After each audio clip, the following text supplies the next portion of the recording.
महाराष्ट्र के मुख्यमंत्री देवेंद्र फडणवीस ने रविवार को वर्सोवा से दहिसर तक के मुंबई कोस्टल रोड प्रोजेक्ट का दौरा कर निर्माण कार्यों का विस्तृत जायजा लिया। इस महत्वाकांक्षी परियोजना में पश्चिमी एक्सप्रेसवे के ट्रैफिक का भारी दबाव कम होने और नरीमन पॉइंट से लेकर भाईंदर तक सिग्नल फ्री यात्रा की सुविधा मिलने की उम्मीद है। ये प्रोजेक्ट वर्सोवा से शुरू होकर दहिसर और आगे भाईंदर तक कोस्टल रोड को जोड़ेगा। मीडिया से बातचीत में सीएम फडणवीस ने कहा कि इस पूरे इंफ्रास्ट्रक्चर प्रोजेक्ट को 2028 तक पूरा कर लिया जाएगा।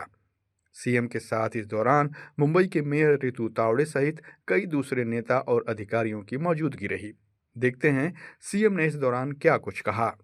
नॉर्थ कोस्टल रोड हा एक अतिशय महानगरपालिकेचा महत्त्वाकांक्षी प्रोजेक्ट आहे। यामुळे संपूर्ण वेस्टर्न एक्सप्रेसवे हा डिकंजेस्ट होणार आहे। आपल्याला कल्पना आहे की यापूर्वीच आपण वरळी बांद्रा काम पूर्ण झालेलं आहे आणि आता बांद्रा वर्सोव्याचं काम देखील वेगानं होत आहे। त्याच्या पुढचा हा भाग आहे की जो पलीकडे दहिसर आणि भाईंदरपर्यंत जाईल, इकडे मडपर्यंत जाईल आणि एकूणच मुंबईच्या ट्रॅफिकपैकी 60% जो ट्रॅफिक आहे हा वेस्टर्न एक्सप्रेसवेवर त्या ठिकाणी जात असतो। आपण मेट्रोचं नेटवर्क केल्यामुळे त्याच्यामध्ये काही कमतरता निश्चितपणे आलेली आहे, पुढेही येणार आहे। पण त्यासोबत मुंबईची लेंथ पाहता त्याला पॅरलल आणि सिग्नल फ्री रोड देणं हे अत्यंत गरजेचं होतं आणि म्हणून हा रस्ता हातात घेण्यात आलेला आहे। आता आपण ज्या ठिकाणी उभे आहोत हा बांद्रा वर्सोवा आणि वर्सोव्यापासून भाईंदर असा जे हे दोन रस्ते आहेत, या दोन रस्त्यांचा मिलाप या ठिकाणी होणार आहे। आपण पाहू शकतो हे सगळं मोठं काम आपल्याला जे दिसतंय हे या ठिकाणी बांद्रा वर्सोवा जी सी लिंक आहे त्या सी लिंकचं आता जिथे ट्रॅफिक इव्हॅक्युएट आपण करणार आहोत तो सगळा भाग आहे। इथेच हा दुसरा रस्ता देखील त्याला येऊन जुळतोय। हा पलीकडे मग भाईंदरपर्यंत जाईल आणि मला असं वाटतं की आता अत्यंत वेग या सगळ्या कामाने घेतलेला आहे। आपण पाहू शकतो किती डिफिकल्ट काम आहे। आता आपण जर इथे लाटांची परिस्थिती बघितली, अशा लाटांमध्ये काम करणं अत्यंत कठीण आहे, पण तरी देखील वेगानं काम होतं आहे। सातत्याने त्याच्यातल्या ज्या अडचणी आहेत त्या आपण दूर केलेल्या आहेत। वेगवेगळ्या कोर्ट केसेस झाल्या त्या आपण जिंकलेलो आहोत। परमिशन्स वेगवेगळ्या घ्यायच्या होत्या त्या आपण मिळवलेल्या आहेत आणि आता हे काम वेगाने होईल आणि पुढच्या काळामध्ये मला असं वाटतं की 2-3 महिन्यामध्ये मॉन्सून संपल्यानंतर अत्यंत वेगानं हे काम होईल।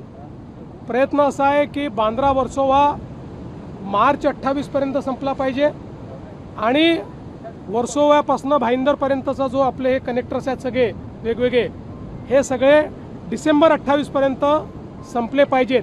त्या दृष्टीनं हे सगळं काम चाललेलं आहे। मान्सून आता सुरू होतोय, मान्सूनच्या टप्प्यामध्ये कामाची रूपरेषा कशी असणार आहे तुम्ही आताच त्यावेळेला मान्सून ज्यावेळेस हेवी होईल त्यावेळेस समुद्राच्या आत काम करणं कठीण जाईल, पण त्या काळामध्ये कनेक्टर्सचं काम हे मात्र होऊ शकेल।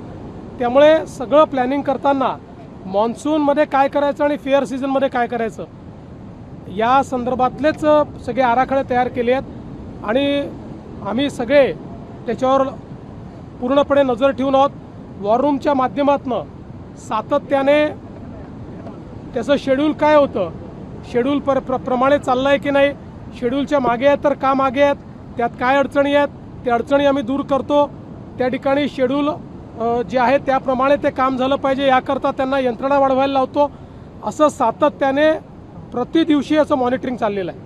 सर, मोठ्या प्रमाणात कारफुटीची देखील कत्तल झालेली आहे। एक वेगळी चिंता जी आहे ती व्यक्त केली जाते, पण ही नुकसान भरपाई कशी भरली जाणार आहे? पहिल्यांदा तर आपण सगळ्यांनी लक्षात घेतलं पाहिजे, महाराष्ट्र एकमेव राज्य आहे, मुंबई आणि MMR रिजन हे एकमेव रिजन असं आहे देशामध्ये की ज्या ठिकाणी फॉरेस्ट सर्वे ऑफ इंडियामध्ये खारफुटीत वाढ झालेली आहे, मँग्रोव्जमध्ये वाढ झालेली आहे आणि याचं कारण महाराष्ट्र सरकारने सातत्याने मँग्रोव्ज प्लांटेशन हातामध्ये घेतलं, मँग्रोव्ज पार्क तयार केले, मँग्रोव्जचं जतन केलं आणि एवढंच नाही तर ज्यावेळेस अशा प्रकारच्या व्हायटल प्रोजेक्ट्स करता काही प्रमाणात आपल्याला मँग्रोव्ज शिफ्ट करावे लागतात, ते काढावे लागतात, तर त्याच्या बदल्यामध्ये अधिक प्रमाणात मँग्रोव्जचं प्लांटेशन आपण करत असतो।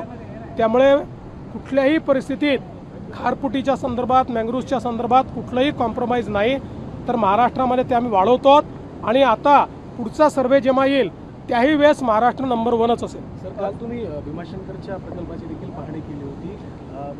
एकंदर तुम्ही कामाचं कौतुक देखील केलं होतं. ते कामाबद्दल नेमकं काय सांगाल? नाही, मुळामध्ये आपल्याला कल्पना आहे की आता पुढच्या वर्षी जुलैमध्ये कुंभ येणार आहे आणि या कुंभच्या निमित्ताने आपले जेवढे ज्योतिर्लिंग आहे तिथे मोठ्या प्रमाणात लोक जातील आणि मग आपण बघितलं त्र्यंबकला तर कुंभच आहे, त्यामुळे त्र्यंबकेश्वराचं काम आपण चालू केलं आहे, घृष्णेश्वराचं काम आपण चालू केलं आहे, परळी वैजनाथचं काम आपण चालू केलं आहे. भीमाशंकर अशी जागा आहे की ज्या ठिकाणी जागा कमी होती आणि त्या ठिकाणी काम करणं देखील कठीण होतं, कारण तिथे फॉरेस्ट आहे, तिथे बायोडायव्हर्सिटी आहे, तिथे वेस्टर्न घाट आहे, तिथे शेकरू जे आपलं राज्य हे प्राणी आहे त्याचं एक मोठं ती इकोसिस्टीम आहे. अशा याच्यातही अतिशय चांगल्या पद्धतीनं काम चाललेलं आहे. त्या ठिकाणी विशेषतः मला सांगताना आनंद वाटतो की गावकऱ्यांनी जे समर्थन दिलेलं आहे, 150 घरांचं संपूर्ण गाव जे त्या मंदिराच्या आजूबाजूला आहे ते संपूर्ण गाव शिफ्ट व्हायला तयार झालेलं आहे आणि जवळपास 1.5 किलोमीटरवर ते पूर्ण गाव हे आम्ही एक आदर्श गाव म्हणून त्या ठिकाणी शिफ्ट करतो आहे. त्यामुळे देशातलं एक आश्चर्य म्हणून या संपूर्ण देवस्थानाकडे पाहिलं जाईल आणि याचं काम जे 1.5 वर्षात करायचं होतं, जे प्रॉपर मंदिराचं काम आहे ते काम 6 महिन्यात आपल्या प्रशासनाने पूर्ण केलं आहे. जिल्हाधिकारी असतील, जिल्हा प्रशासन असेल आणि PWD असेल, या सगळ्यांनी अतिशय उत्तम काम त्या ठिकाणी केलं. सद्यस्थितीत महाराष्ट्रामध्ये अर्थ सांभाळण्यासाठी एकमेव व्यक्ती योग्य आहे, ते म्हणजे देवेंद्र फडणवीस, असं संजय राऊतांनी बद्दल केलं. हे लास्ट सर्टिफिकेट आहे ज्याची मला आवश्यकता होती. आता कुठले सर्टिफिकेट घ्यायला मला लावताय तुम्ही. त्यामुळे मला असं वाटतं की महाराष्ट्रामध्ये आमच्या महायुतीमध्ये अनेक नेते आहेत जे हा जो काही अर्थ खात्याचा कारभार आहे तो सांभाळू शकतात. सध्या मी तो सांभाळतो आहे, भविष्यात बघूया. सर, दुसरा एक पॉलिटिकल प्रश्न, ऑपरेशन टायगर संदर्भामध्ये आणि सर्व खासदारांची बैठक शुभेच्छा दिलेल्या आहेत का? मी निश्चितपणे राज ठाकरे यांना मनापासून शुभेच्छा देतो आणि त्यांच्या जन्मदिवसाच्या निमित्ताने ईश्वर त्यांना आशीर्वाद देव अशा प्रकारची मनोकामना व्यक्त करतो. दुसऱ्या बाजूला राज्यामध्ये शिवसेनेकडनं ऑपरेशन टायगरची सुद्धा चर्चा केली जाते. आता जसं विचारण्यात आलं, आज मातोश्रीवर खासदारांची बैठक सुद्धा बोलवण्यात आली, परंतु माहिती अशी मिळते की काही खासदार अनुपस्थित राहतील. मला त्याची काही कल्पना नाही, कोण येणार आहे कोण जाणार आहे. आता बैठक झाली की कोण कोण होतंय मला सांगा, कोण नव्हतं ते देखील मला सांगा. म्हणजे मग एकीकडं आपण पाहत असाल तर उबाटाच्या एकीकडे उबाटाच्या ज्या बैठका होतात तिकडे खासदार अनुपस्थित राहतात, दुसरीकडे आपल्या प्रदेशाध्यक्षांचा दौरा सुरू आहे, तिथे शरद पवार गटातले आमदार आपल्याला उपस्थित पाहायला मिळतात. प्रेम आहे, दुसरं काही नाही आहे. प्रेम आहे, फक्त प्रेम आहे, शुद्ध प्रेम आहे.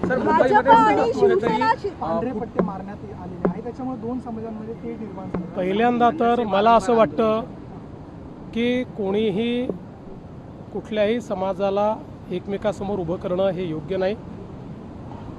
समाजात तेढ निर्माण करणं हे देखील योग्य नाही.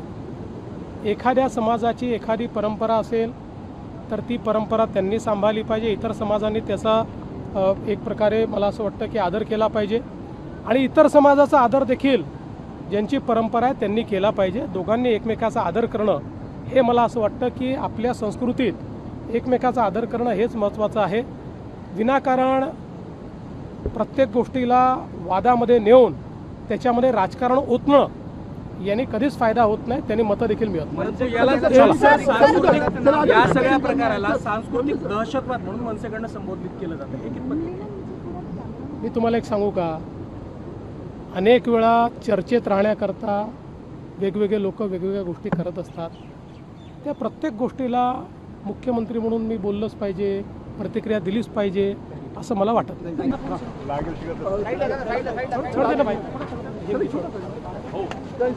मराठी